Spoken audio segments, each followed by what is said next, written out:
she hovers like a bee, rehearsing some small speech in whispers. I pretend not to notice her fidgeting, and instead focus on the vase of narcissi before me, the weight of my pencil in my hand. Betsy clears her throat, twice, but I am already arcing out the path of the dainty stems and unfurling petals. There is something calming about reducing the flowers to splashes of greys and blacks, finding beauty in the absence of light. Betsy lets out a throaty cough. "You might as well come in and be done with it," I tell her without looking up. "Yes, miss." She drops a curtsy, her grey ringlets bouncing under her cap. "It's just that there's a man in the drawing room with your uncle, miss, and your uncle asks that you join them." I continue sketching, watching the frilly petals take shape on my paper. "Please make my excuses," I tell her. Uncle likes to bring me out when he has business meetings, the same way he sets out the good claret and crystal goblets with the old family crest. With no wife and no children of his own, I make a pretty addition and bring a touch of softness to his otherwise hard demeanour. "There's a cake in the kitchen and cold ham as well that you might bring them," I add as an afterthought. But Betsy doesn't leave. She wrings her hands and tuts about like a fussing hen. "No, miss, he's for you." I carefully set aside my pencil. This is what I was afraid of. Closing my eyes, I rub my temples, wishing that it was anything else besides this. My time is not even my own, and I hate being pulled out of my work just to oblige Uncle. "Very well."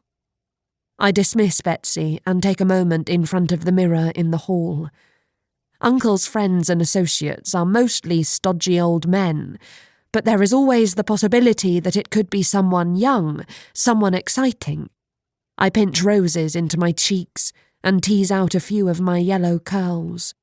If I have control of nothing else in this house, I at least can take pride in my appearance. I take a deep breath and let myself into the drawing room. "Betsy said you wanted me, sir?" Uncle stands and tugs at his waistcoat. "Cornelia, come in."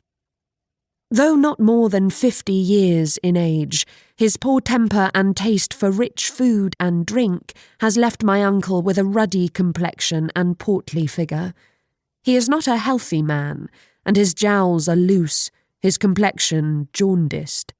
What he lacks in polished comportment, though, he makes up in his wardrobe, opting for elaborate cravats and showy brocaded waistcoats that never quite fit him, but speak of money and an account in good standing at the tailor.